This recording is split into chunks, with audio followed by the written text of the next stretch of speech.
Terrible Happy Talks. Terrible Happy Talks. Yeah, good to meet you, man. Whoa.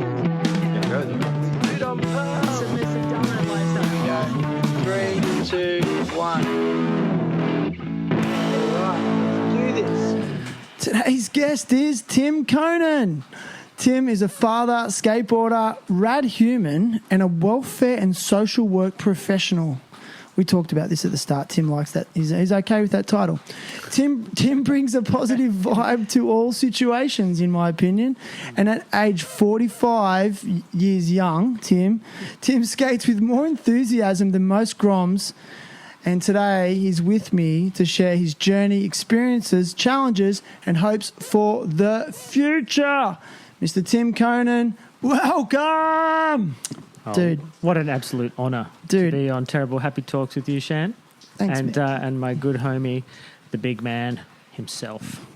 Good to see you, Tim. Yep. It's nice to be sorry, Ryan, I was about to introduce you, man. right. I'm sorry. And a shout out to past guest, filmer, photographer, and this week's special guest co-host, Mr. Ryan Grant.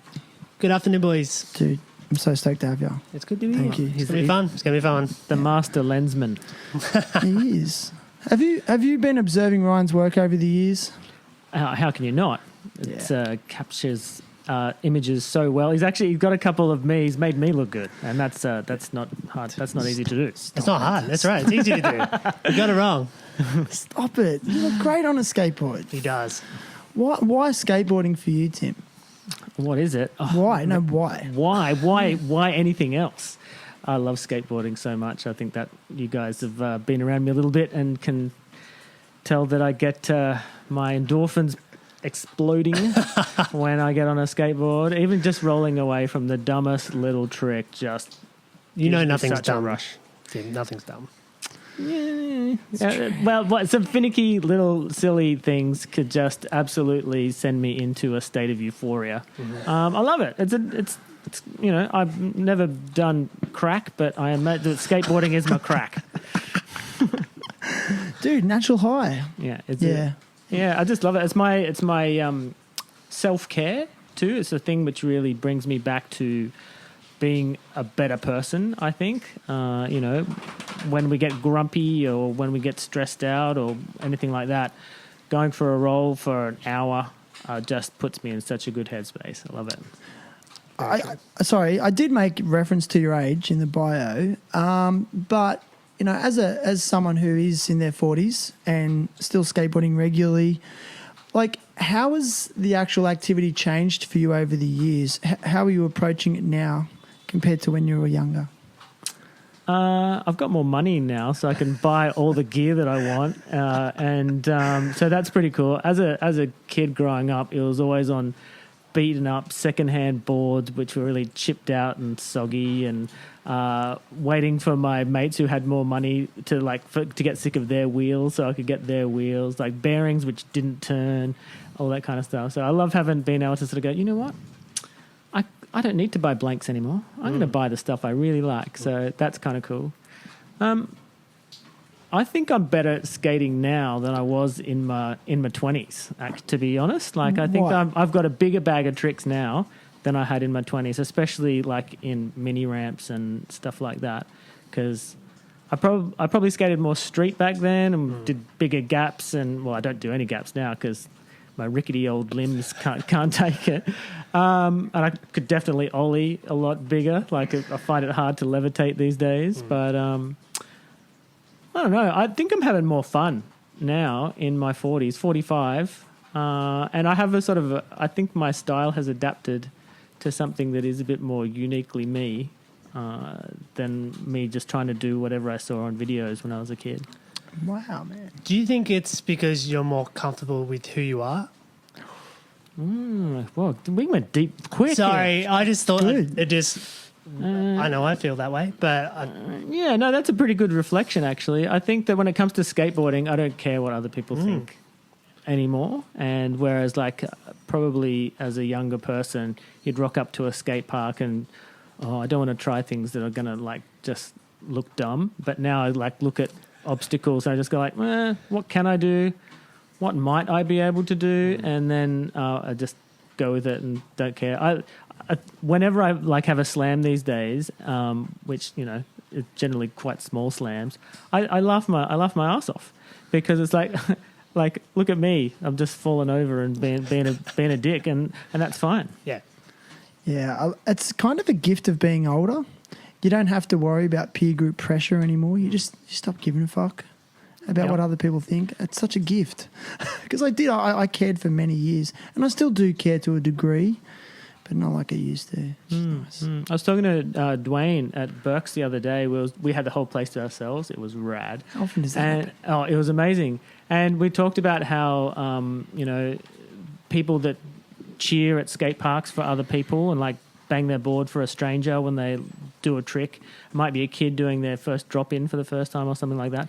And that gets me really hyped. I get really stoked when I see somebody just pushing their limit and, and feeling that joy that they get for in that trick in that moment that they've done. And about how like a lot of people are just too cool and they'll, someone will bust out a massive, amazing trick and the whole skate park will be quiet except for this old guy here, like pumping his fist and going, "Oh, whoa, that was incredible!" And like people looking around going, "Oh, man, is that guy on drugs? What's wrong with him?" Totally high on life. Yeah, I know. Like, I don't ever stop that. I think it's so important. Don't think I could if I wanted to. Yeah, I actually got it the other day. Like a younger kid did a trick at Mavs, and I clapped him, and then all his little crew that was sitting on the lounges mock clapped me, right?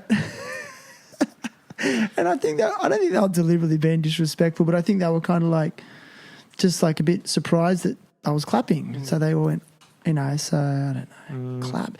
And it annoys me in the surf when I surf. Someone will get a rad wave and no one will even acknowledge it. It's like, oh, don't even acknowledge that. It's not cool. But I'll be like, dude, I don't know who you are, but that was rad. Nice wave. I think it's all right to appreciate other humans doing cool stuff and enjoying their lives. I love seeing that. I love seeing other people achieve and have fun. Has that been a part of your personality for as long as you can remember? I think I've always wanted to see other people do well. And the world isn't fair. The world's not a fair place. So I think when you see people who've struggled and then they really achieve something and do well, that's something which makes me feel good.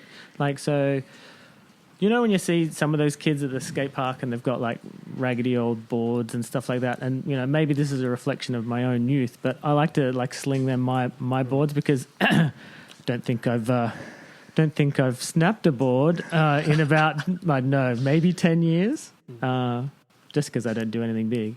But I think that's really good. And that's what flexing boards is something which really gets on my nerves when I see pros like do a great trick and then flex their board as their celebration. I'm thinking, man, that could go to any one of those 20 kids sitting on that ledge watching you do that, and that would be their treasure. Yeah. Anyway. Yeah, it's a bit of a privilege to have free boards and then, not share them around. I don't know. I think it's just a weird... Like a waste. Like, I can see why... I know why they do it. It's like, oh, this is so good and I've done it and I'm out, Yeah. But it's like, oh, how good is... then they need to get another fresh board and set all that up, and it's like, oh, man, I just would never do that. You mentioned... You just used this statement, the world's not a fair place. And I don't disagree with you. However, in the line of work that you do, are you often exposed to the dark side of humanity? I think the dark side of humanity is a kind of it's a fairly decorative term. People are, in my understanding of the world, people are always trying to do the best they can with what they've got. People are trying to get along just like you and me. Maybe their actions, they don't see the impact and that it has on other people because of whatever's going on in their own heads. But it's not we don't all start off in the same place. People don't all start off and sort of go like, it's not a level playing field. So for some people who are doing things which hurt other people or make other people like judge them, I think it's really, you need to be very cautious about what is good and what is bad. There's this great quote from a Canadian social worker activist, and she says, all behavior makes sense if you know the context. So I think that instead of judging people, we just need to sort of go, oh, what's going on behind that? Empathy? That's the key. You know, empathy is, man, I could quote all kinds of people because I do this in my work. But yeah, empathy is a thing called, you can use the term, empathy is the antidote to shame. Any Brene Brown fans out there would know that she did a lot of work around shame and empathy. If you try to understand what's going on for other people, you know, what they're going through, you know, you probably won't judge them as harshly. So empathy is the antidote to shame. So effectively, like, empathy is like the cure to shame, and it sort of implies that shame is a very destructive force. Is that what it's sort of implying? Yeah, and we all feel shame, and we all feel embarrassed at times, and that really gets in the way of us being the best that we can be. So when people show us empathy, they don't sort of try to fix stuff all the time.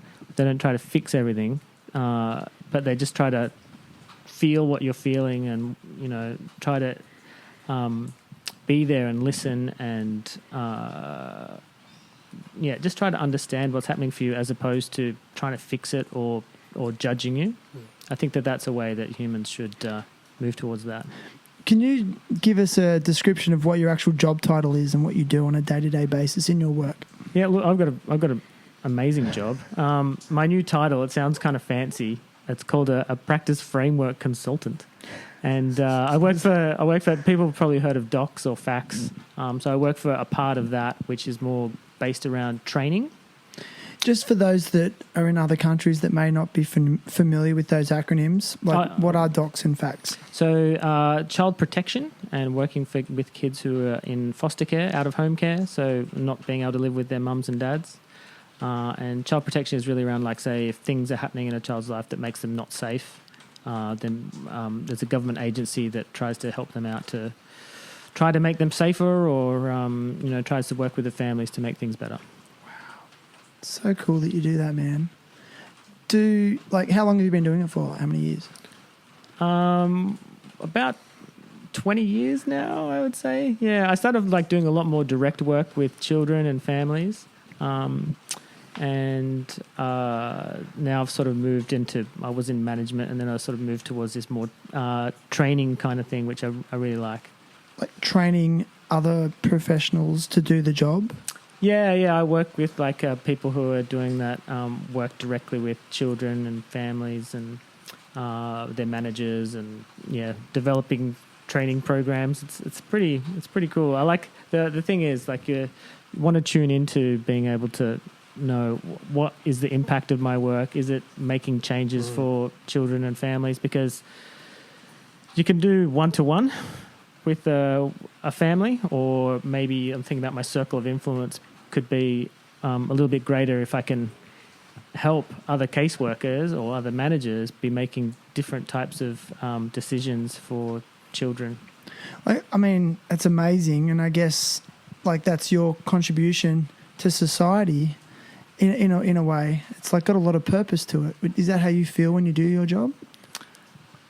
A lot of the time I feel that it is really, I get a lot of energy doing it. I mean, it can be quite deflating when you see that things aren't changing as much as you'd like them to. There's still so many Aboriginal children being taken away from their families. It's not getting much better, or not getting better quick enough.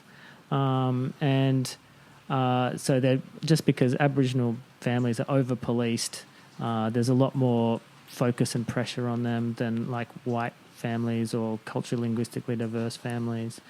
And there's a lot of system stuff which gets in the way of change happening. So I guess I like to try to be a bit of an advocate, activist, to try to get the systems changed a bit as well, because without a good system, the people trying to do good work are constantly going to be butting up against that. Yeah, so that was actually one of my questions, a legit question I wrote down, because you're effectively working on the ground level, you're with the people. What are some of the changes that you feel like you need to see in government policy to create more equity? Is that too big a question? Look, dude, it's like there is so much that could be done differently. Can you give us an example? Well, there's been lots of different, royal commissions and stuff into child sexual abuse in institutions, all the stuff that happened around abuse of kids with disabilities. That's about the studies have been done. It's about implementing those recommendations and putting money behind it. There are I take my hat off to all the people who work in my industry. They're all there for the right reasons. They're all there to try to make children and families' lives better. How they go about it can sometimes be a bit ill-informed, or but most people are not resourced enough to do it. People having to work with up to, 10, 15 families at one time. Like cases, like casework. Yeah. I don't like to call children or families cases because to work with those families or those children, they don't have enough hours in the day to get everything done. There's a lot of administrative tasks that go along with it, which have to be done, all really important, but it's just they don't have enough time to do all the work that they'd like to do. That causes a thing called spiritual pain or ethical pain for a lot of people, and that's why a lot of people don't last very long in doing child protection. Yeah, man. Just hurts their brains. Do you think it can be quite traumatic at times when you hear certain stories? Or see... definitely. Or see, neglect? Oh, look, it's horrific what happens for children, but nobody wakes up in the morning and decides, no parent wakes up in the morning and goes, I'm deliberately going to neglect my children or hurt my children. Apart from sexual abuse, which is a pretty heavy sort of topic, none of that stuff is really intentional, the way they hurt children. I don't like to treat parents or people that not giving children what they need as the bad guys. Shouldn't be adversarial. It should be about what can we do together to get rid of the barriers that are stopping you being a good parent. Yeah, well, that's what I was going to say. What's leading to these behaviours and actions? What do you think are the main contributors to neglect of children? I mean, obviously, I think financial strain would be an obvious one, but can we dig a little bit deeper than that? Yeah. Look, poverty's a massive one, and you're thinking about intergenerational stuff too. So, people who, thinking about stolen generations. Aboriginal people had their children taken away from them for very little reason, no reason, and then these children grew up in institutions where they were abused, and then go out to be mums and dads. Where do you learn to be a mum and dad from? You learn it from your mum and dad. So those generations, and then if they haven't learnt those skills and there's a lot of trauma and stress, what do you do? What do a lot of people do when they've got a lot of trauma in their lives? They try to reduce that trauma, maybe drugs. Thinking about mental health and disabilities, all of these things when they get all woven into stuff. That's what I'm talking about, the context. When you start to understand the context a bit more, it means you can create the supports to reduce those barriers to people doing a good job as a mum or a dad. Wow, man. I feel like so much comes back to childhood trauma in our society. Would you agree? Well, it's a super important part of your development. I don't know if you've heard about attachment theory or anything like that. So, I have vaguely. Can recap it? So there's a thing called your internal worldview. And that gets developed in the first 3 years of your life. So you learn from the responses that you get from your primary caregivers, your mum, your dad, your auntie, your uncle, grandma, whoever the people who are close to you and are teaching you. And they can either teach you that the world is safe and that you can go off and explore and have adventures and hurt yourself and get looked after, that things will be all right and that there's going to be someone there to look after you. Or you can learn that the world is a scary place and that you're going to have to look after yourself because nobody's going to come when you cry. You're going to be hungry sometimes, and all of those kind of stuff. So those first 3 years are really important for developing your brain structure. Am I getting too social worky? Dude. Social work. Please. This is amazing. Don't stop. Oh, yeah.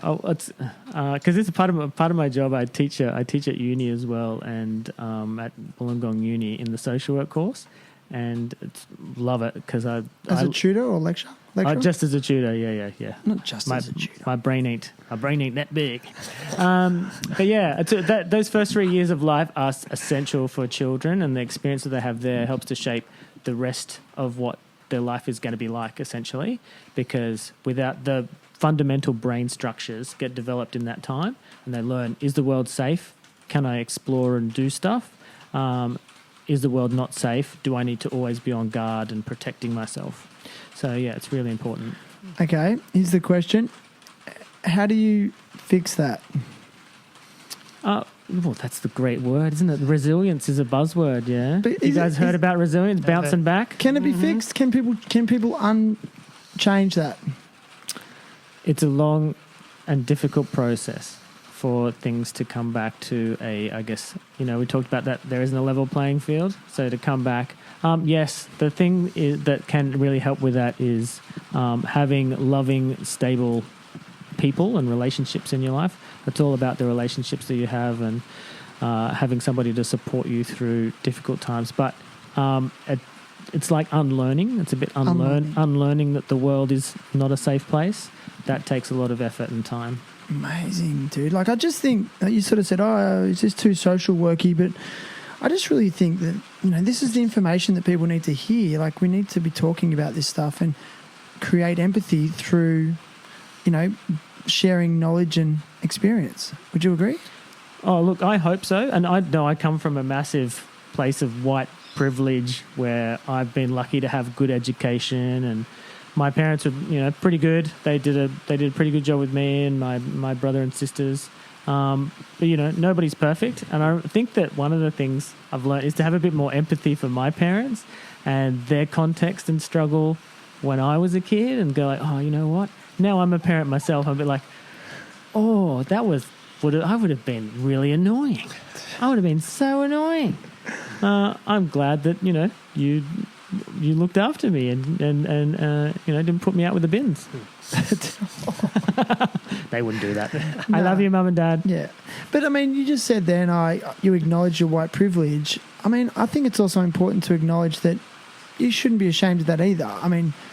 That's just, the cards you were dealt. And yes, it may be better than other people's cards, but it is what it is. But I think it's still the fact that you acknowledge it, then maybe use what you have to support others. And if you have more than you need in life, give. I don't know.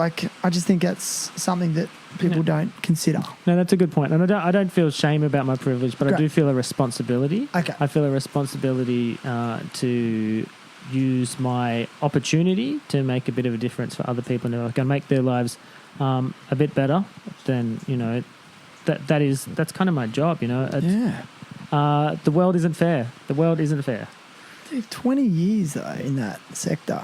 I never thought I would do child protection work. I went to the UK where I met my wife, who is amazing, and I thought, I'll get this job here. I won't have to do it for long. It's child protection, looking after kids, and saw some stuff, and it really messed with my head a lot. So I'm going, I can't believe that children's lives can be like this. But then now I don't know that I could do anything else because it's become something which is, I don't know, a part of me now. Dude, I don't know. I just think it's so impressive. It's very impressive. It's more impressive to me because I've only ever really known Skater Tim. And Skater Tim's a frothing grom at the skate park and super happy all the time. But I think personally I'm a lot more emotionally fragile than you, because I think if I was faced with some of the stuff that you're faced with on a daily basis, I'd be an emotional wreck. My question to you is... I'll give you a hug, man. It's cool. But my question to you is, how do you support yourself? Aside from skating, dude, I'm lucky. I've got great friends. I got you guys. I got I love being a dad, and that gives me a really good, strong sense of purpose. Yeah. Hanging out with my little boy Griff up at the moto track today was really fun. he's frothing over that. Yeah. I've got an excellent, very intelligent daughter who's always challenging me. She's got a really sharp wit, burns me on a daily basis. That's so good. Yeah, so I think it's the relationships in my life which really soothe my soul, I guess, and balance that. I think you still got to recharge your batteries in a few different ways. I'm getting a bit more social worky here. There's a Great. guy called Eric Erickson. He's got this life stage theory. And the life stage that I'm at, it's there's crises at every life stage. It's called generativity or stagnation. I've never heard of this. Yeah. Oh, Google him. Eric Erickson, life stage theory. Anyway, so when you don't feel you're doing something purposeful in your life, like everything else feels a bit harder. So it's like you have to have something which gives your life some purpose so that you feel a bit more worthy, like you have value and worth. So, yeah, finding those kinds of things. But, I mean, look, skating is my primary form of self-care and relaxation. And yeah, I love it. Love it. Love watching Thrasher clips every day. Like, you know, can't believe how much freaking content is coming out all the time. Stop it. It's like, it's turning me into having a 12-second attention span when it comes to this. But, like, somebody be like, oh, man, this part's like 30 seconds long. Can't watch it. I just watch the first 3 tricks and then I'm done. So, Dude, it's overwhelming. Hey, Ryan. It is overwhelming. Yeah. It's how much time do you set yourself to watch things like that? You said you got a short attention span. Do you go, this is my hour, I'm gonna watch as much as I can, or you just? I tend to try not to watch anything like throughout the day, and then once the kids are in bed and or settled down for the night, I'll like lie down on the sofa and get my phone out and just be glued to that for an hour, or like link it to the TV and watch like a bunch of clips and just like Tune out. Wow, So necessary, man. I don't know. I've been thinking because I have my past guest. Evie is also a community. She's a community development and social worker, teacher, supporting refugees. And she made reference to the vast inequities that she sees, and said, I don't know if she said this off the mic, but she said that sometimes she has days where it's like the problem's too big. I wonder if I'm making any difference. Are these thoughts that sometimes come over you? Yeah, look, I'm a man of metaphors. I remember seeing this thing when I was doing some studies for my Masters of Social Work, I think I was doing. Anyway, there was a quote that said, like, you've got 2 choices. You can either stay on the ship with all the holes in it and try to or patch up those holes to keep it afloat, or you can find another ship and get off and do that. But I think at the time I actually did jump ship and went from like child protection to working in early intervention with families. But I don't know, the call back was too strong, man. I came back and felt that this was a place where I could, make a bit of a difference, and yeah, like something that it does feed your soul too. It's like whilst it is stressful and horrible, I don't know what else I would do. Yeah. Was there anything when you're growing up, I want to do this? It's a pretty typical A question, but was there? Not really. Like I was, for me, I wanted to get into advertising or be a travel agent. I thought those were really glorious things. And, but then when in my gap year between leaving school and I didn't really know what to do, I went to this foreign aid project over in the Solomon Islands, and it was for 3 months over there, like painting hospitals and sanitation and doing some. Actually, it was weird. This is 18-year-old Tim doing like sex education talks to a whole bunch of high school students in pidgin English Wow. You know, there was the condom on the banana demonstrations and stuff like that. And then this one guy came up to me after the session and goes, so how many times can you use the condom? And I go, oh, once, man, and then throw it away. And he's like, he did those eyes. I'm just like, whoops, that's pretty grim. So maybe that was it. I mean, I grew up in a pretty redneck, racist town, and I wonder if that part of that oppression, the stuff that I saw there, and like triggered me to want to do something. Yeah, where did you grow up? A place called Tamworth, just on the edge of Tamworth. It's a country music capital. So geographically, it's inland Australia. Yeah, it's about 5 hours from the coast, about 6 hours from Sydney, northwest. Yeah, New South Wales, very dry. Had terrible skate parks as a kid growing up. There was one metal mini, so we just used to skate the drains and schools when you know. Sick. Yeah, that was all we had. Yeah, just a quick note of reference. That's rain, and it's beautiful rain. Very nice. It's a little bit noisy, but I don't think it's going to affect the audio too much. But Atmosphere. it's atmospheric. Just Tim can speak you to sleep in the very nicest way possible. Like I would listen to you. Feel your eyebrows. See that? Relax. It's got the golden tonsils. Soften your gaze. Yeah. So, how would you reflect on your childhood in Tamworth overall? Good memories. Yeah, it was all right. It was good. I mean, it's like not the biggest town. I mean, back then it felt enormous. I've been back there like once or twice in the past 10 years. Fantastic new skate park there, actually. Why wasn't there when I was a kid? And now it seems really small. It seems tiny. And the streets are really, really wide. It's like 5 semi-trailers side by side could go down like just your normal suburban street. It's crazy big. Everything's spaced out. But, yeah, I think that there's no draw for me to go there anymore. I mean, I've got a couple of mates who still live back there, but there's no reason to revisit it. Parents still there? No, they're up in Sydney. Okay.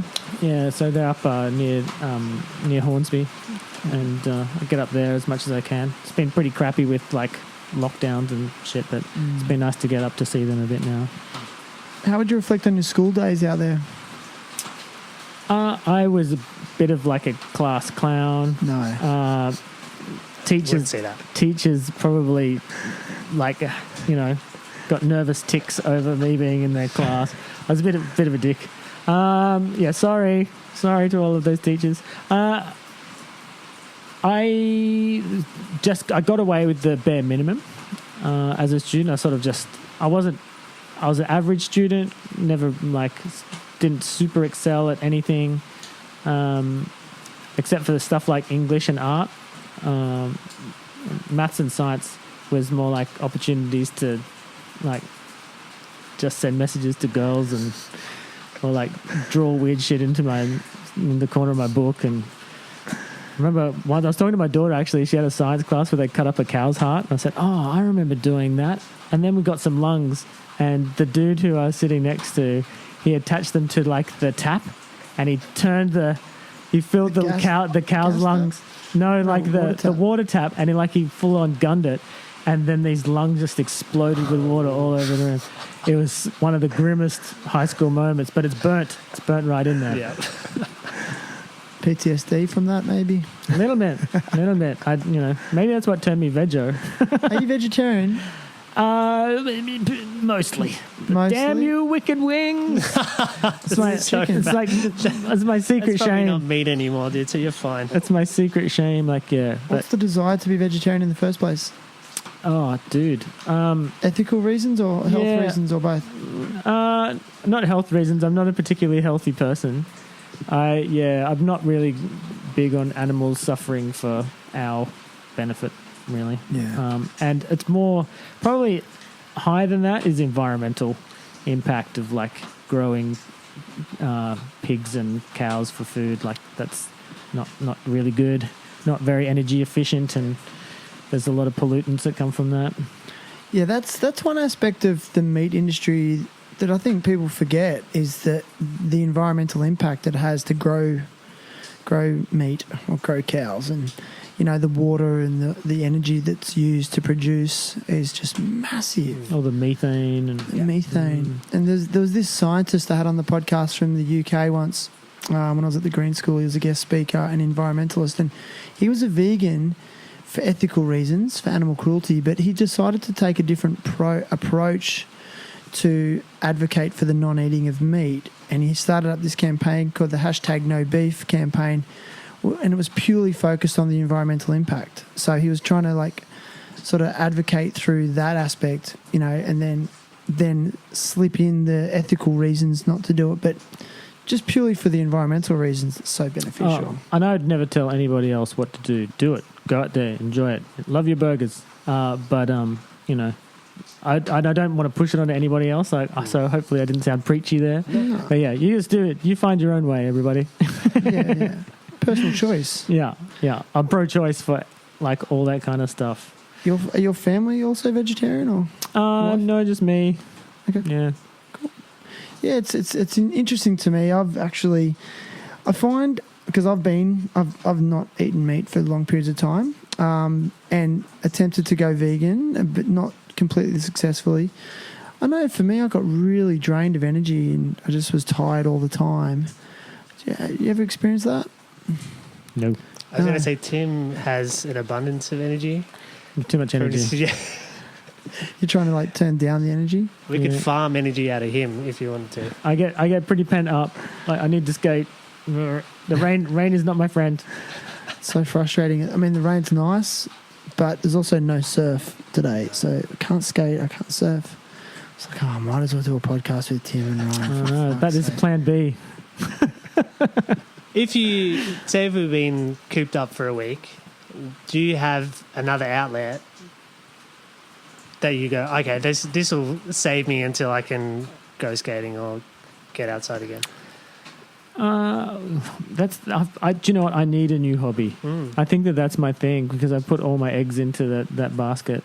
Look, I like to chill. I like to drink a couple of beers and watch movies and hang. Having kids, they're pretty time consuming. So if it's like this, then I'm playing Lego or Griff just learned how to play chess and then was beating me within a week. Awesome. So I'm not good at chess, but still, he's 7. Dude. Damn. Yeah, I know, right? So just, I guess, chilling and hanging. I got my dog, my daughter's dog, and recently got guinea pigs. What a mistake. They're lovely little things. They're great, but they live and we have them free ranging on the lawn. Their turds get stuck in your trainers. Impossible to get out. I heard they were low maintenance.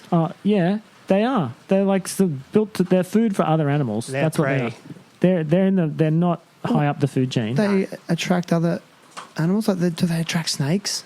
They attract my dog, who's just completely fixated on them. He stands there with drool dripping off his trying face. to eat them? He would if he could.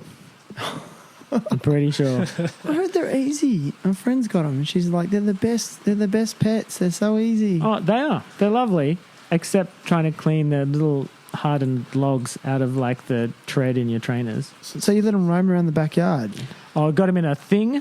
Because when the dog's not around, they have a little bit of a roam. Enclosure? They don't. Yeah, they've got an enclosure, but they don't. If they were to roam free, they like going underneath boxes and stuff like that. So they don't like an open meadow to frolic in. They like having a bit of cover. Describe pre-children Tim. Oh, he's a maniac. What do you mean maniac? I don't believe it. Have you ever been arrested? Are we going to bleep this out? No, I've got a few. That sounds like a yes. No, I've never been arrested. I used to go to. Judgment. I used to go to a lot of protests and stuff like that. So I've been in regards to what? Environmental stuff, Aboriginal rights. Front line? I got in there, got manhandled by the cops a number of times and chucked into paddy wagons, but they sort of always just let me out at the end. And why are those causes close to your heart overall? I mean, were they close to your heart before you became a social worker, especially, the inequities of minority groups such as, our Aboriginal elders? heritage? All Aboriginal people, yeah, but yeah, all First Nations people First around the world, they're all getting gypped pretty much. But I think that the human rights is my big one. Shout out Amnesty International. That's probably there's a couple of things which I have a monthly donation to. But that's one of the things too, is like advocating for people that don't have that power. Amazing, dude. So that's probably, yeah, again, the world is not fair. Humanitarian to your core. Oh, I try to be. Like sometimes I'm a super selfish prick. I don't think people like, I don't want to paint myself as this super nice guy. There are times where I'm just like, duh. I don't want to do anything. Yeah. Why is the milk on that side of the table? Oh my God. When you're a dick to someone though, do you go into shame? Yeah, totally. Afterwards I feel awful about it. Guilt? Yeah. Are you good at saying sorry? Hell yeah. You say sorry? I say sorry to you for having a boring podcast. Jeez, thank you. For you, man. I was just Sorry, sitting here thinking. I was just thinking that. No, look, it's some people find it really hard to say sorry, and there are times like you don't want to do the sorry and not mean it. I think that you have to explore why you're actually saying it. Has that been the key to a strong marriage? We're still together. Yeah. 15 years is pretty good. Yeah. I've said sorry many times. Yeah. Yeah, great. I mean, and I guess I want to lead in a little bit with that because going back to the work you do, you're seeing broken families. And do you think that, broken families are the foundation of child neglect? Like if more couples could actually work it out, do you think the world would be a better place? No, I think that if parents split up or, live separately, if they can have they can still show respect to each other in front of the children, and maybe you have new partners and that kind of stuff, and show children that they're loved by lots of different people, then that's fine. I think that the bitterness and stuff that people hold on to when relationships end because they weren't well suited, or one person or both people in the relationship did things to each other which was really hurtful, and the children see that. Parents are children's greatest teachers, and that's how they learn about the world and relationships. So there's a big responsibility there. I'm not saying that people should stay together if things are horrible in their relationship. And, some people are much better to be apart and to can still be really good mums and dads. So, I think that's the essence of it. If you're holding on to hate and you're bringing your ex-partner down in front of the children, or setting them up, or just making lots of subtle and narky remarks about the other person's parenting, then that's not going to help the kids at all. You think that's going to cause the damage, not the actual separation? Kids can bounce back from anything. Anybody can bounce back from anything if they've got the right support. Yeah. Yeah. It's easier for some people to bounce back than others, depending on how much stress and how big the situation was, how traumatic or terrifying or whatever it was. But the thing which helps people heal is relationships, having people around that care about you. That's right, Tim. You said that parents are children's greatest teachers, but conversely, would you agree if I said that children are parents' greatest teachers? Oh, they're the greatest motivation to be better than you are now. Yeah, good call. Yeah, we do, like, by seeing how children interact when, like, say if you're in a mood or something and you go like, oh, man, I'm totally sick of that. If you hear your child using those same words, especially if they're swear words, then you're sort of going, oh, no, wow, they learnt that from me, and do I want that for them? Yeah. Okay, another serious question. I'm sorry to do this to you, but I just think it's interesting to me, and maybe other people, when you mess up in front of your kids. So let's say you do drop a bad, naughty word. I don't know if you've ever done that. Or worse. Weekly basis. Or worse. How do you approach that with your children? Or do you just pretend it never happened? Oh, no. Do you actually like acknowledge it and take it on? Oh, you got to look for those. Turn it into a teaching opportunity about going, oh, do you know what? Dad did something really stupid then. I wish I hadn't done that. I hope it didn't hurt your feelings. Are you okay? Yeah. Can do that. I know there have been times where, having a teenage daughter can have a bit of stress, and there's definitely times where I will have not been the more mature one in the situation. When doors are slammed and I go, how dare you slam your door, and lose my rag a bit at that, and then sort of like, do you know what? She was just trying to tell me that she's upset and that she's annoyed about something and whatever, and I should get off my high horse and give her some space. Which is empathy. Yes. A bit of empathy. Dude, it all comes back to empathy and relationships. Interactions. Empathy and how you're interacting. I just think I really just want to advocate for kindness in the world at the moment. I mean, there's so much division at the moment. For me personally, I'm just really noticing more division in our society than ever, especially given the very tenuous political climate that's ensued of the last couple of years. And I think it all comes down to just like people being kind and not wanting to be right. Do you agree? That's a beautiful sentiment. Thanks, Sharon. I think I want to get that tattooed on me somewhere. Dude, I'll do it for you. I heard of a thing called a stick and poke and stick. I've never heard of them till recently. That's how I got my first tattoo in the Solomon Islands. It's just a needle dipped in ink. Traditional one. It wasn't even in ink. It was like charcoal. Charcoal mixed with water. Have you got it? Yeah. Where is it? It's on my arm. You want to see it? Yep. Show the camera. Oh no, he's taking his shirt off. Oh, is that it? Oh, that's actually pretty neat. Yeah. How long did that take? It took probably about 25 minutes or something. It was done by my now brother. I got the circle in the middle means a water well, so it's like for Tuvu tribe. So it's got meaning. Yeah, I got initiated into. Well, I wasn't initiated into the tribe. I was sort of an honorary dude in the tribe. See, you're so humble. I bet you because they just loved you. What tribe? What do you remember? What? Yeah, they were called Tuvu tribe in the Solomon Islands. So rad, Tim. Yeah, it's pretty cool. So rad. It's pretty cool. Learning. See, I knew it's a bit of a weird thing to do, being like 19 and in a first time overseas, and getting caught up with the culture and all that kind of stuff, and then getting tattooed and sort of going, oh, I hope my arm doesn't fall off, because I'm like a long, long way from anything that would be remotely like a hospital here. Like a tropical staph infection happens or something. Yeah, it was in the ocean every day, and that's crazy. Anyway, how did you end up there again? So you finished high school? Yeah, I'd finished high school, and I thought, I want to do a social work degree, but I was like not really sure, and it's like 18 or 19, and I think I just needed to have a bit of fun. So I moved to Sydney from the country. I went to the Solomon Islands first, and when I got back, I was like, I feel more manly now. I feel like I'm a man of the world. I'm moving to. Did you get initiated? City. Yes. Still, everything's intact downstairs. We're all good, but the tattoo is legit.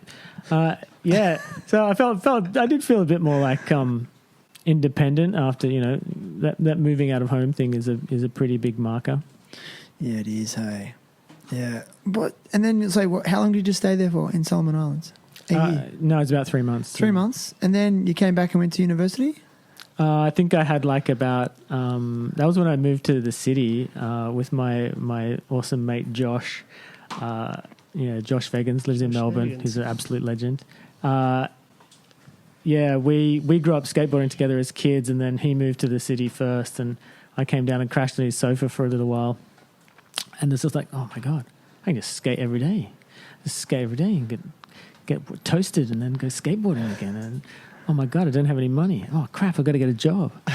So my brother got me a job at, the Hard Rock Cafe? There's I don't know if they still exist anymore. No, they do, I think. Yeah. Anyway, that was my first job in the city, and I was like scruffy, stinky skater kid in there. I was going, oh my God, paychecks, money, skateboards, beer. It was like wicked. Because I often ask people, I really believe that transitional year from when you finish high school, that year after is just, I think it's a really crucial year in a lot of people's lives. You're out in the real world. Some people do just know exactly what they want to do, but it's a real time of discovery and also just awakening. You realise that the world is hard and you do need money to do stuff, even have fun. So I remember like you'd scrape together the money from like Austudy or whatever and go to like the record shop, because I moved in with my buddy Ed and he had turntables, and go, all right, we're all going to be DJs. We're all going to be DJs. So like you'd go, all right, because like digging through the box, you get like 12 7 inches or some 12 inches or something, go and listen to them all and just go like listen to a bit and then take them home and like play the crap out of them and learn how to beat mix and do all that kind of stuff. And then like, oh man, we've got to get some gigs so we can actually pay for this. Then we get gigs that where you get like paid $50 and it's like, we just spent $200 on vinyl. For that Cost gig. effective. Yeah, it wasn't a good business plan, no. Gotta start somewhere though, don't you? Why'd you guys give up on that? Just because it wasn't financially viable? You burnt out, didn't you? We moved on, and like my mates still DJ a lot. Like they've got like some nice rigs at their house, so it's good to have a bit of a play around. But everything's like, using phase and all these other different types of DJing stuff now. So programs. Yeah, you don't need vinyl anymore. No, vinyl's just a beautiful decoration. Do you think it sounds different though in real life? It does. Yeah. But it's grainier. Is that better? I don't know. What do you think? I would like to be a traditionalist and sort of go, yes, vinyl is the bomb, but there is so much more that you can do, and so much more fun that you can have. I think with like being able to loop stuff and all that kind of stuff. Anyway. I think there's a grainy filter too that you can put on the music. Yeah, you could totally make it sound like that for sure. Yeah. It's a bit sad. Yeah. Something about the vinyl though, it just looks sick when you're like pulling it out of the sleeve. It is good. Oh my god! Scratching the needle. That is so awkward when you are out at a club or something. Going, oh man, I need this record now. No. Whereas you can just like scroll. There it is. Boop, it's in. So just like work smarter, not harder. Yeah, love that. Yeah, I don't want it to be hard work. No. I don't want it to be hard work to find the record when it's hard work to mix the record. And you don't even have to listen to to get the speeds right. You're just like, beep. I need it at 123. Did you have moments though in that period where you would get the place jumping?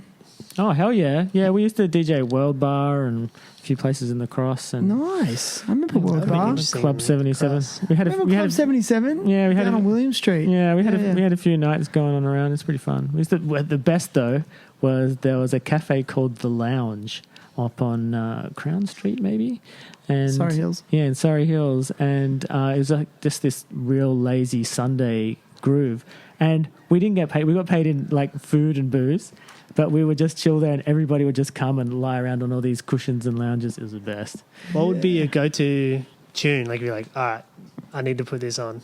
Or you didn't have one? Oh, I don't know. It was always sort of some low tempo hip hop. Chill hop, hip-hop vibes? trip hop stuff. Yeah. Okay. Yeah, I don't know. So much. Where do you even start? So I kind of like the Handsome Boy Modelling School. Oh. That song Breakdown's probably a good one to throw on. So you had that phase, and then shortly after you went to uni. That phase lasted about 8 years, I think. So when did you go to uni then? Were you a mature age student? No, the uni was in amongst all of that. Okay. And it was kind of cool. While I was at uni, I got a job working for this youth housing organisation, which was pretty sweet. So I was getting paid and studying and sick. Yeah. Within the university campus. It was pretty close by. I went to New South Wales Uni. Yeah. It's like Randwick. Yeah. So I was just down the road from there. Sick. And at what phase if you don't mind me asking, like, how did you meet your lovely wife? Oh man, Tell us the story. I was just pure luck. Really? Yeah. Luck or fate? I don't believe in fate. Why not? Because I've watched the Terminator movies. No fate but what we make. I don't know. I think that I don't. You don't believe in? No, I'm serious. Do you believe in like miracles and fate and stuff like that? No. You don't? You don't believe that if I said there's no coincidences in this life, would you believe that? No. Really? I'd say that there is a million coincidences happening all the time. You think like we manufacture everything? No. I'm not saying the opposite to that. We're going to get philosophical, can we? I'm trying to. I just think that I want to bring him on. I know you've done some philosophy. I was trying to do philosophy. Fuck, I can't remember any. I did one subject. Shit, I can't. It's been too long. Bit of Nietzsche. Yeah. I skate, therefore I am. Look, I don't think that it all happens for a reason. I think it is just random stuff happening as we, stumble our way through our lives and stuff happens. So yeah, I don't have any. What about making your own luck? Yeah. I think if you work hard and try things, but I think that, stuff can still happen whether or not you have any control over it all. Really? Yeah. So I thought you'd be a little bit more, I guess, I don't know, spiritual about that sort of stuff. I've got zero spirituality. Really? Yeah. Do you mind if I ask why? I believe in nothing. Why? That's not true. What? You believe what? In Santa. Do you? No, just kidding. No, but you don't, I don't believe him. I don't believe you. What do I believe in? Well, you believe in your fellow humans and working together. Like, it doesn't always have to be in the ether. Yeah. But where do we go when we die? Well, what do you think? That's the end, man. You think it's the end? We just become dirt? maybe we become dirt. Yeah. Okay. Sorry to put you on the spot like that. I'm just curious. I'm good with it. Like, I just look, each to their own. Look, if religion works for you, or faith works for you, or spirituality works for you, great. Because that is, if that feeds your soul, or if there is a soul, that's let that be. But you don't feel like you need that to get through this shitty world, which is also magnificent and beautiful. Yeah, I just don't think that if I talked about religion, I don't think spirituality. I don't want to offend anybody. No, I just think that it's. I think that humans like to have a reason for why stuff happens and why it's so. When they don't have an answer, someone will make something up, and then that person will tell somebody else, and they'll go, "Oh, okay, that's good enough for me." Yes, and then they'll tell their children and their children's children and all that kind of stuff, and then it becomes something more than it was. Look, science is good. I'm cool with science. Science tell me how things work. I'm cool with that, and then science go, oh, actually, we don't know how that works. That doesn't mean it's magic. It just means we don't know yet. Who created science? I don't think it's not about like being like you believe in science. It's not about a belief as far as. Like a system or a religion or spirituality, but science is your like, all right, I can see an end result or like this is a very difficult subject. I don't know how to explain it. I don't think that I don't pretend to try to understand everything. Like I don't have the power to do that, but I think that like stuff is put together in certain ways, but most of it has just been random, like evolution, right? How did a fish become a lizard, become a bird? So it just like stuff happens over time and evolves. I think it's like being comfortable and not knowing too. You don't have to know everything. Yeah, do you think so? No, you're right. We do. I think that's maybe the problem with our society is that we have access to too much information. Maybe we should think less and do more. But for me personally, and I think you can speak from personal experience and don't have to worry about offending people, like you said, because I think we all have a right to speak from our own personal experience and philosophies. That's a human right. But for me, I enjoy the fairy tale of believing that there's something watching over me or guiding me, and that's just, and I might go somewhere at the end of all this, or my soul and spirit, because I feel a soul and spirit inside me personally, and I just like the idea, the fairy tale of it, whether it's true or not. I just think, for me, it just gives me comfort in this life, and otherwise, I personally don't think I'd function that well in this world if I didn't have that. But I fully accept your stance as well. But I've actually not met too many people like who've said what you've said. Honestly, everyone I speak to says they're either religious or they're spiritual, or both. I think religious people are spiritual as well, or they practice spirituality through religion. But anyway, I don't know.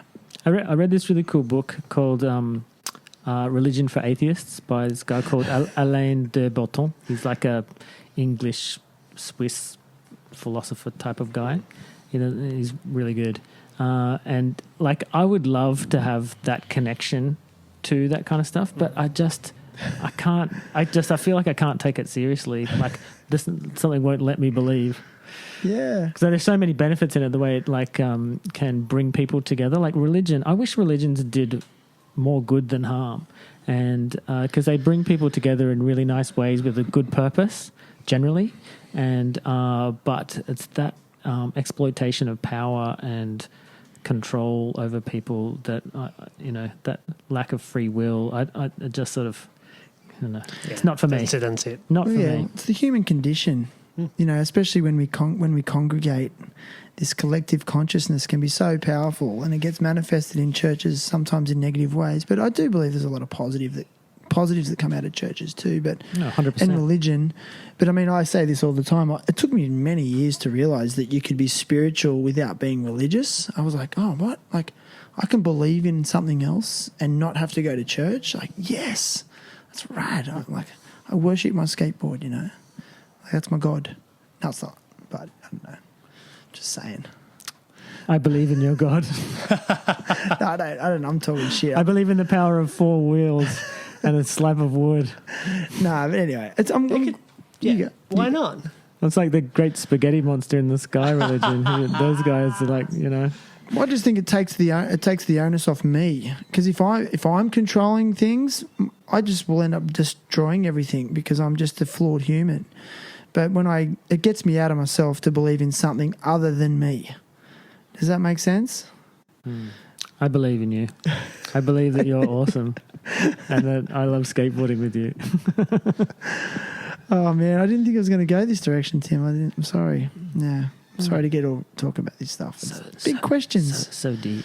It's big questions, Ryan. Thanks for chipping in there. Oh, that's fine. I don't know the answers to any of these, but I think it's cool to be able to actually have a conversation about it, and an adult conversation, which is probably more important in this day and age. It doesn't have to be definitive.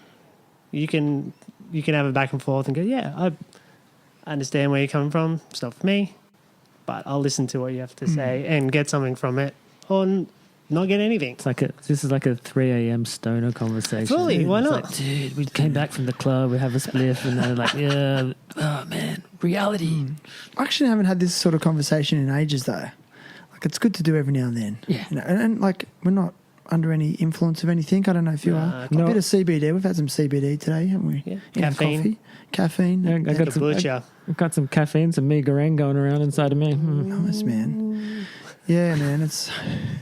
I've completely changed tact. What do you like cooking, Tim? I don't know. Like, I'm okay. Yeah, I like cooking, mostly Asian stuff. Really? Yeah. Why Asian stuff? Sorry. yeah. I was terrible at looking after myself as a younger bloke, and one of my best mates, Hung, is Vietnamese, and would get taken around to his mum's house and just fed a lot, and just like, I love that, and like all these simple soups and like this kind of stuff. So yeah, I like hanging out at the Asian grocery and going, I wonder what this one will do. Yeah. How old were you when you were introduced to that food? I was probably early 20s. Okay. Yeah, and I remember I was like one of those people who go, I don't put chili in it. It ruins it. Chili, can't even taste the food. One of those guys. And then now, like everything has got to have some chili in it. Yeah. Chipotle, jalapeno. It's addictive. Give me the chili. Anything like habaneros. Ghosts, like they've man. gone full. Like they're Ghost chilies, are they Reapers? Or like the Carolina Reapers. Reapers. Man, those things are brutal. I've done the dip the pinky into have one drop on the tongue from some crazy sauces and just going, okay, so that's pretty painful. I'm not like a chili baron or anything like that, but yeah, look, I like to spice it up. Yeah.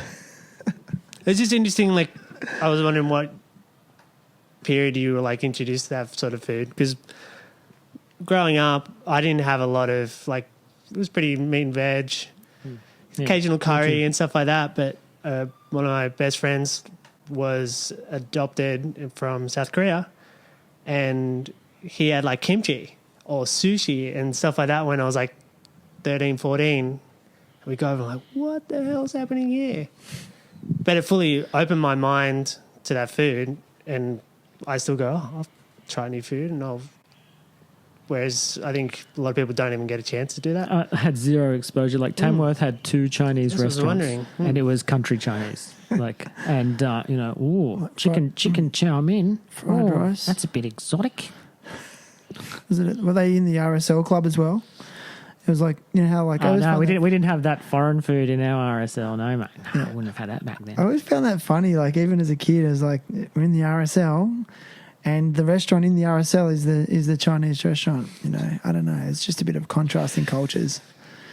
Yeah, it's a weird one. it is a weird one. I just want to go back to one thing about the spirituality stuff. What I find interesting about you is I see a very content and happy human, who doesn't feel the need for something to help you with that. Does that make sense? I don't know. I'm not happy and content all the time. No, but generally, I think that my life is pretty good. I mean, everybody has their struggles. yeah. Like it's a constant dilemma for my wife Clem. She's English, and the pull to go back to England all the time. It's like, oh man. So what's her name? Clementine. It's my daughter's name. Oh, lovely. Yeah. Well, man, you've got fantastic taste. I haven't met many Clementines, if any. Yeah. Well, That's the right name. they're amazing humans. As far Do as you I call know. her Clemmy or Clem?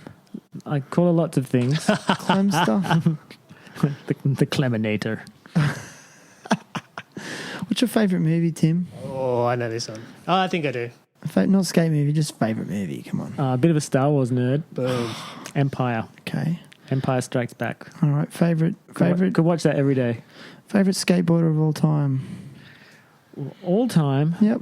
Pick one. Don't sit on the fence now. My favourite dude at the moment is probably Figgy, Oh, I love that guy. because he can take a slam. That guy, like he takes some like Resilience. You like gets up resilience. and he gets up and smiles like for that American video that just came out, and he like takes those massive slams and he's like, I'm good, like blood on his face, and he just has the rad style.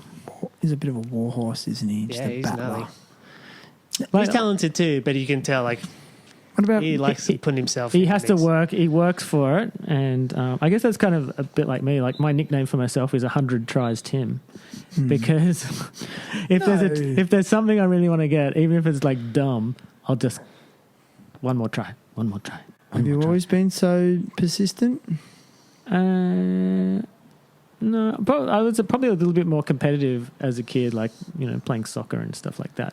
Aggressive? But not aggressive. I did some martial arts stuff, which I was a bit aggressive in. I don't think you're 100 tries, Tim. You did that 50-50 at Berkeley across the big flat bank, and you went over the, what do you call that? The mani pad that's on the fucking flat bank with the little whoop you that do. long flat one, yeah. The long flat one where you dropped onto it and just. I've never seen anyone do that. Yeah, Didn't take 100 tries. I probably took I've got 5. the video footage. I'm Maybe gonna 5, I'm going maybe to more. repost that. I love that, dude. I was so stoked. I was stoked.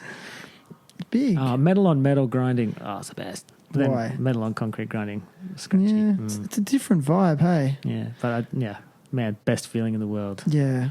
If you had to choose, trainings or street, transitions or street, what would be your go-to? Trainings every time? So you gave my age away before. I'm an old man. I cannot skate street. I've seen you. I've skated street with you, man. I've seen you, doing all sorts of crazy shit. I can barely get off the ground. No, I chuck me in a mini ramp and I'm happy.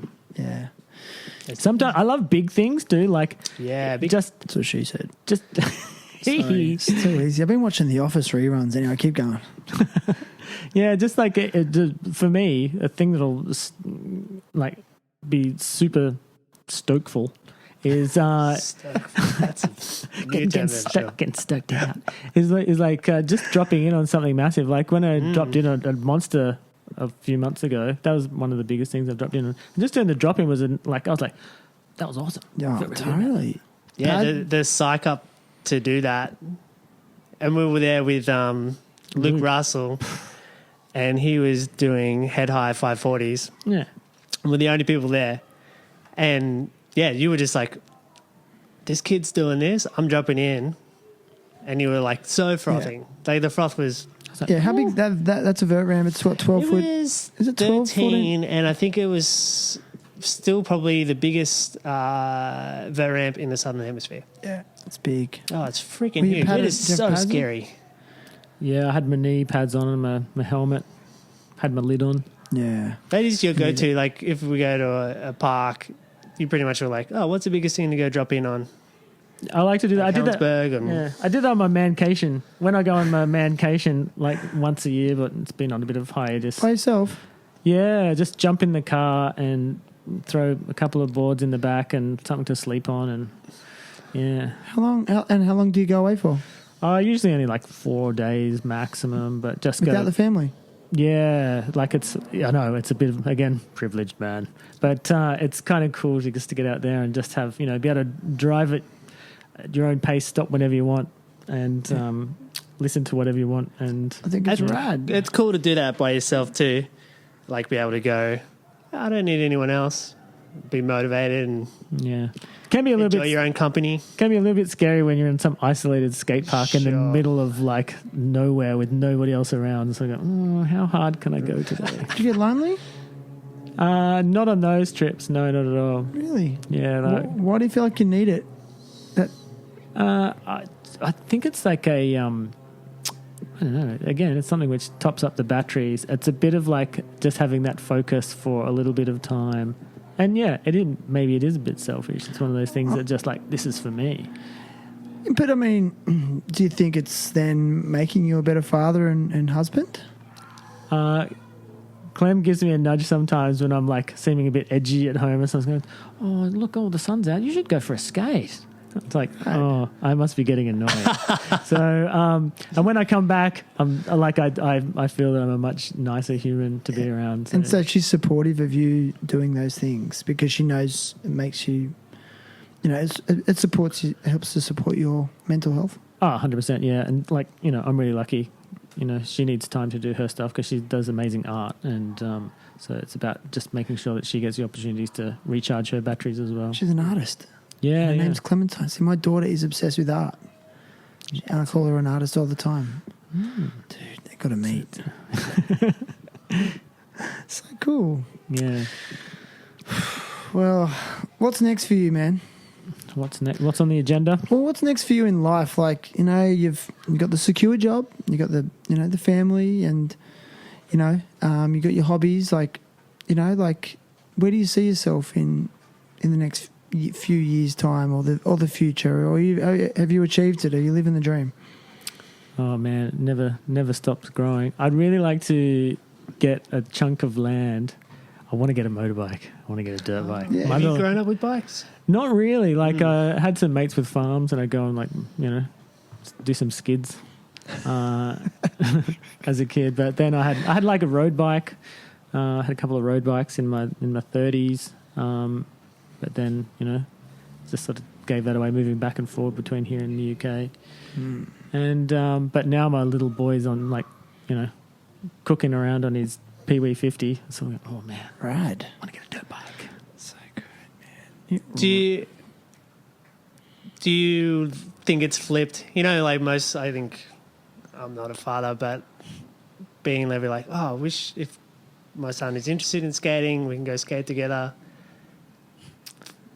Flipped it the other way around. Griff's like, oh, I'm into bikes. You're like, I'm going to start riding a bike. I got no power over him. I was Not that you would try. I know you wouldn't try that. Let's skate, dude. And he's like, I will never skate. Oh, it's devastating when you hear that. That's what my daughter said to me about surfing. She's like, I'll never surf. I was like, oh, God. Yeah, he probably will, but yeah, no, like I did, yeah, he's totally got me hyped on bikes. He's really good on two wheels. That's Cool, awesome. man. You got to nurture that, hey, whatever they're Please interested be careful though, Tim. I'm not very good at being careful. I've got X-rays of like 90% of my body, I think. in. Really? Many broken bones in the past? Yeah, I've had a few. The worst was I'd learned.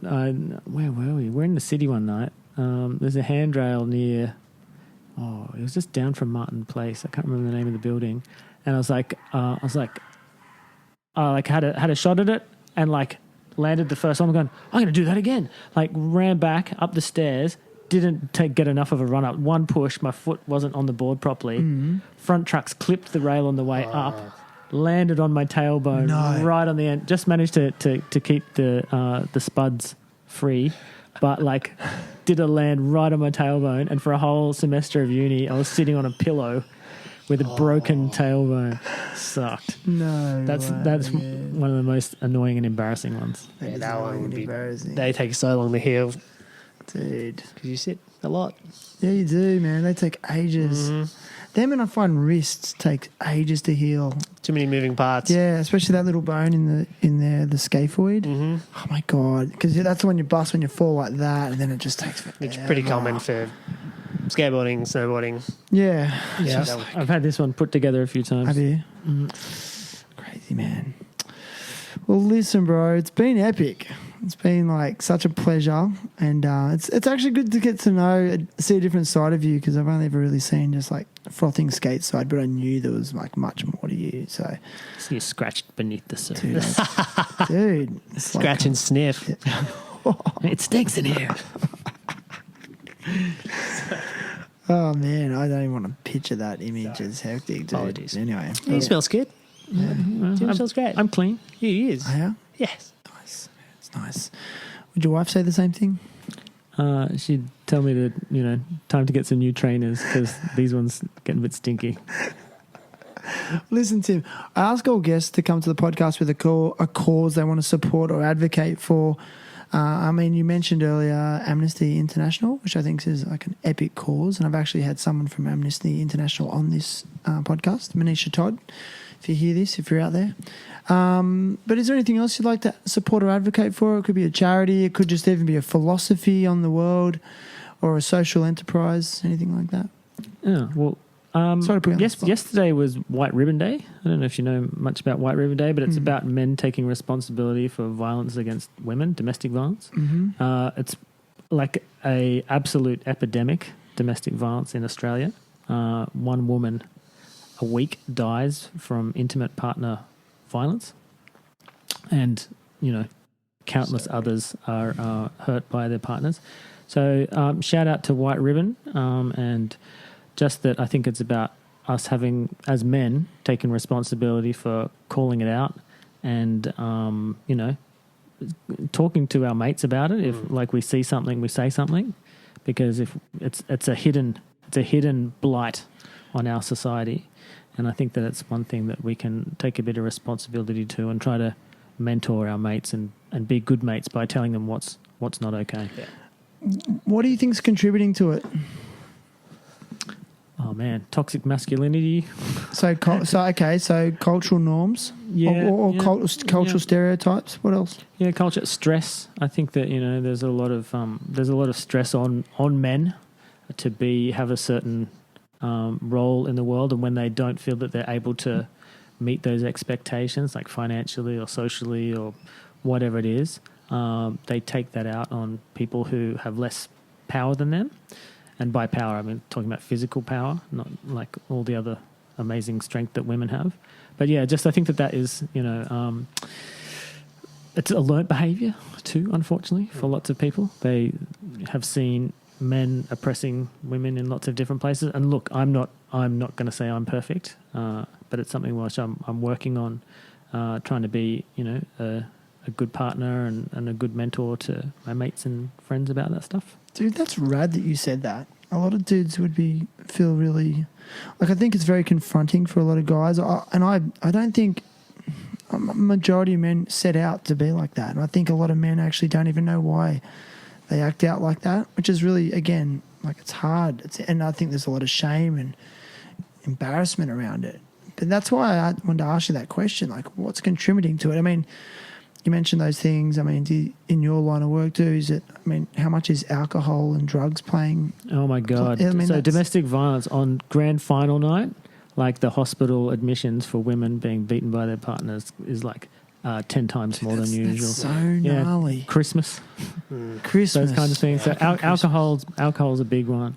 But yeah, But also, I think that with the people being in lockdown and not having all the social supports and stuff that they usually would, or people like having financial pressures, that can really add to it. It's not an excuse, definitely not an excuse, but it adds to some of that context. Yeah, that's interesting, man. Thanks for sharing that. Yeah, it's good to sort of contemplate what's at the core of this behaviour. Yeah, because I mean, when you look at those stats, dude, it's so confronting and undeniable, So, yeah, man. Thanks.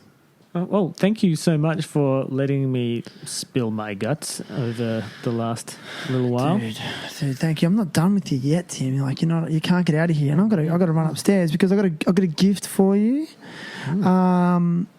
You get a Terrible Happy Talks T-shirt for being on the show. Oh man, Ryan, can you keep him entertained for a minute? I'm going upstairs. Where's my drink bottle? I got the sticker already. You got a sticker. Okay, you guys just think of intelligent stuff to say. I'm going. Okay.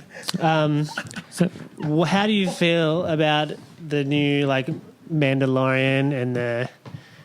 We can just so good. talk. Oh my god, I love it. I love Boba it. Fett, or is it the new? The new Boba Fett's coming out soon. Mm-hmm. Oh man, Griff was dressed as had to go as a character at school, like a movie character. Halloween or something different? No, it was just dress up Wednesday. Awesome. And he was in his Boba Fett outfit, and I was super stoked on that.